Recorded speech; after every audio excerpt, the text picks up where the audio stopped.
ground.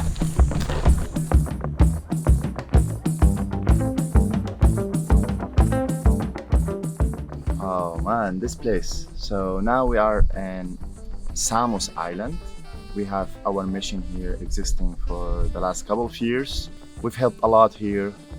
We changed many things together with other organizations and stakeholders, community volunteers, international volunteers, people from all over the world. So it's a special place to be as well.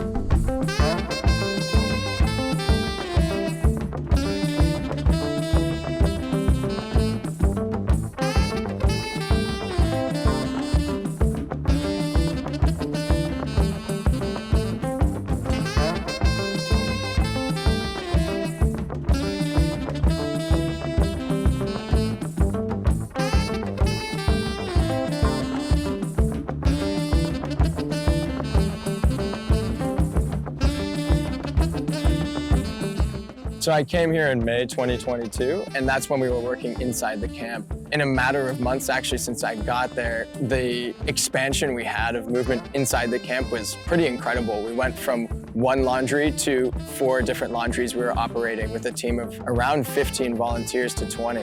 And then we were also running, 1 chai point, then we got to 2. We went from a technical operations, we had the sports, we were running everything. In 2023, due to reasons outside of our control, we had to leave the camp, but that didn't mean we had to leave the community, right? So we needed to rent a plot of land here.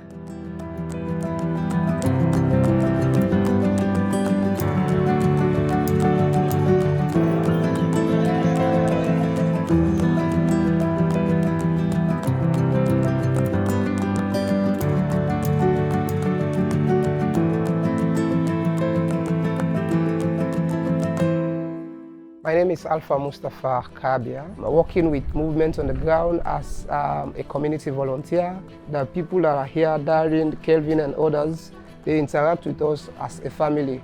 We talk together, we play volleyball together, we discuss everything together. So the place is very lively and it is very, very important to us as refugees or asylum seekers because all these programs here, they keep us busy. We need to move ahead. Life is not only in the camp, so you have a brighter future. That's why we come to movement for special skills. Movement provides the platform for this to happen, but it's the community volunteers that make it happen on a day-to-day basis. The ambience, the atmosphere. I've seen people teaching computer skills, coding skills. There's building going on, there's engineering stuff happening. The learning that happens here and the fun that happens here is really down to the community volunteers who take part, and I think that's what makes movement so special. One funny thing about the Camp to Campus model is that we work with the community, right? We build that us in campus. So that's the most important. We are allowing a space for people to work on themselves while helping the community, right? That cycle is something that builds beautiful areas that we did in the camp as well as here.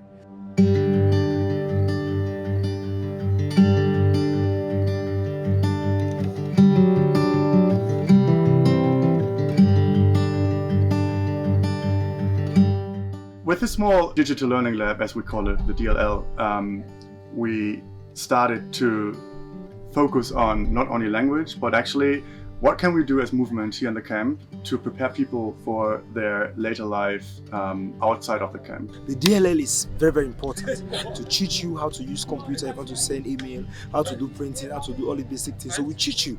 When you come here, if you don't know all these things, we teach you. If you are willing, we teach you.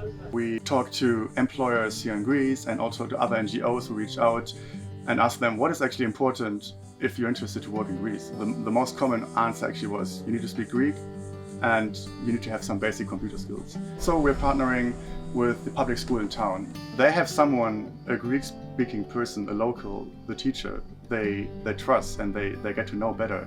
When we started this digital education, I was getting messages at 1 a.m. of people saying, hey, I just got my certificate at University of California, Irvine. We're giving university level courses. It's not the movement education, it's the education of University of California, Michigan State University. These are universities all over the world that allow digital education pathways for these people.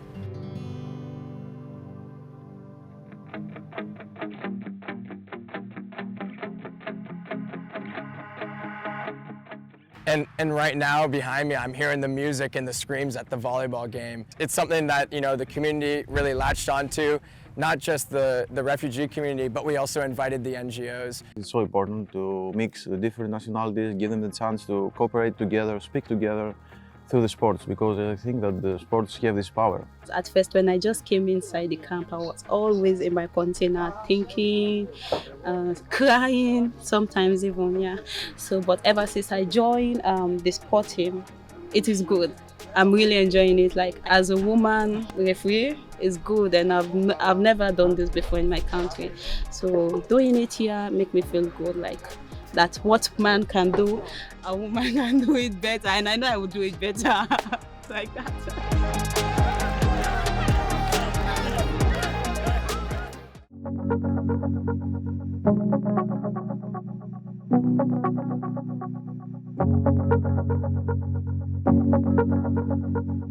For us, it's very important to make sure that when you come here, you enjoy your time, you feel safe, you get all the services we have here, and you leave with a smile.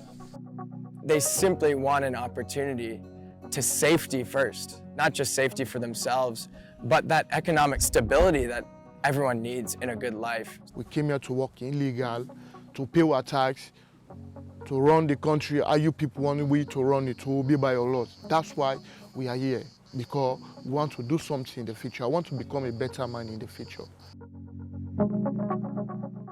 We are between the refugee, the local, and the NGO communities all together, and we're saying, hey, we need these partners to be able to build these projects, fund these projects from the ground up, from the refugee community up, because that's where these projects get better, is when those people that are using these services are also developing them. So we're really looking for partners that want to say, hey, I don't want to just give something to community, I want to listen. We exist to adapt in any situation.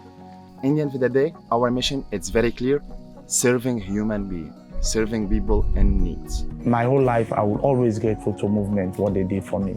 And I want to say thank you to all of them for taking good care of us here.